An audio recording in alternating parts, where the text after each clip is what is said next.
So I just want to point out that we are eating Fruit Explosion muffins. Don't judge. Yeah, there's no cool way to say Fruit Explosion.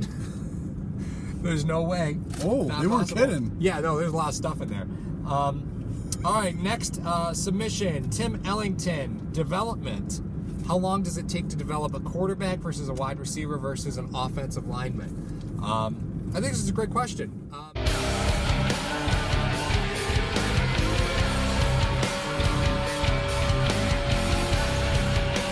The draft doesn't often give you the best bang for your buck in immediate gratification out of an offensive player, right? You look at quarterbacks and that takes a while, right? You usually have a little bit of a rundown period where your quarterback is just, they're going to take their bumps and bruises. You look at wide receivers, rookie wide receivers Minus the 2014 class. Minus the 2014 class aren't often immediately impactful. Running backs are probably the easiest to install, right? So True you do story. see rookie running backs make an impact. Third rounder.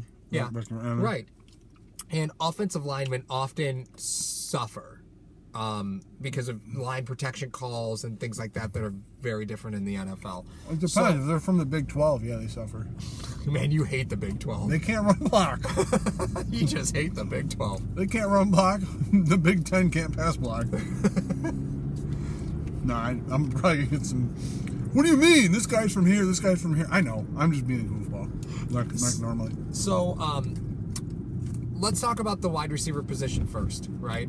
So, from a talent perspective, if we are expecting the Bills to address all their offensive needs in this draft, Okay. what does that actually look like, right? It Let's looks say, awful because in 5 years, how are you going to sign all these guys?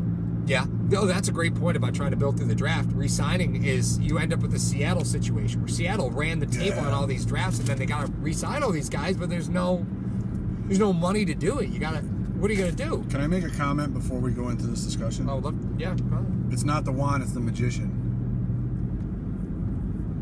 You know what I mean by that? Yeah, you know what? I've heard a similar euphemism, but only it was it's not the size of the ship, it's the motion of the ocean, but you can't get to England in a rowboat. That's what I know. Are we not on the same page here? We just lost like 4 subs. It's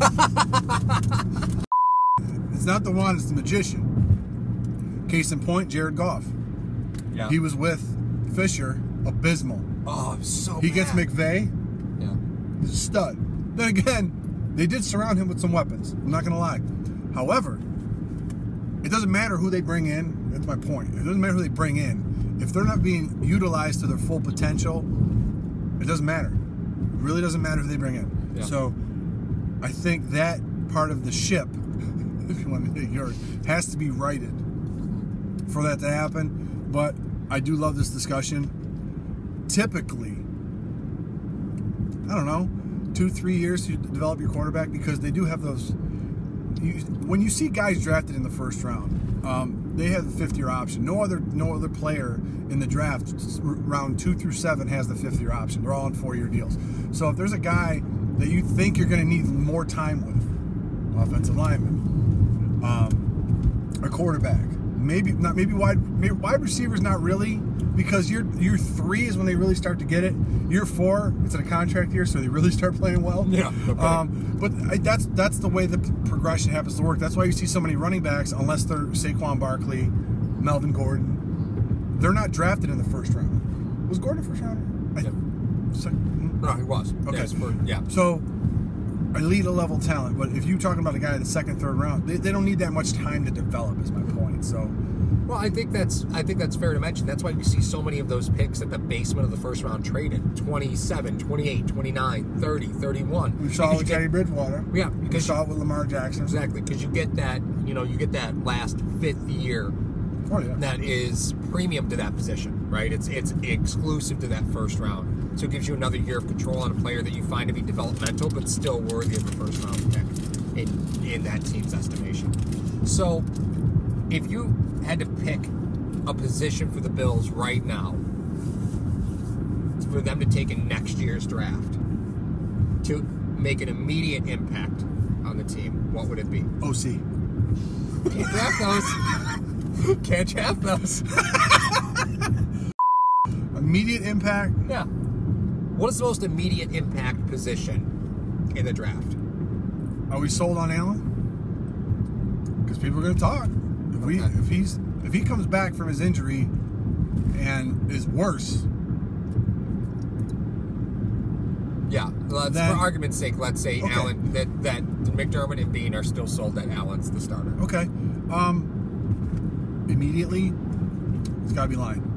It's got to be lineman. If you want to talk about immediately, and I think you build your wide receiver core through free agency, at least for now, and then draft a guy. I mean, they drafted 2 guys this year, and they picked up Foster, who, in all likelihood, we knew they picked up an Alabama wideout that was just. Well, he's gone now. Yeah, I know, but they were just picking him up to kind of have him filter through. Oh, last year when we ran this is what it was. If that's your veteran leadership, I don't know what's going to happen. Well, I think the best idea when you talk about developing wide receivers is the coaches don't develop the wide receivers, the quarterback develops the wide receivers. I think that's absolutely true. You look up and down the NFL, right? The quarterback, your elite level quarterbacks, develop the wide receivers. That's what they do. They develop them, the coaches. It's not necessarily coaches. You said elite level quarterbacks. Yeah, your elite level quarterbacks. How many of those do you have? Receivers. Yeah, exactly. There's not many. There's what, 6? I'm saying, so the coach has to develop them until your quarterback is elite. Yeah, but I mean, you're going to look at the guys that are available in free agency, and I wouldn't call any of them elite at this point. You're going to have a 31-year-old Demaryius Thomas. You still got a 28-year-old broken down Des Bryant, 29 now, I think. You look at the guys who are going to be available, and there's nothing that screams to me, I have to have this guy. I wouldn't talk about those guys, though. I mean, you're talking about last year and the year before. What this Bills organization has done is they signed guys, serviceable players, 2-year deals, affordable contracts. I think that was because they had to, because of the cap, and because of with the plan that they had in place to where they were going to go. So you could essentially, maybe I don't want the elite level wide receivers. I want a guy that's been, like you said last week, been in the league 7 years, maybe 8 years, knows the game. Can help a young quarterback understand the game, and then when he's done, he's done. You're looking for a guy that's been in the league 6, 7, 8 years, that doesn't have a job, that's looking to still play, and could be productive. KB's not that guy. No. Also, maybe you want a guy that could mentor, Zay Jones if he's still in your long-term plans. Holmes is probably going to be gone soon.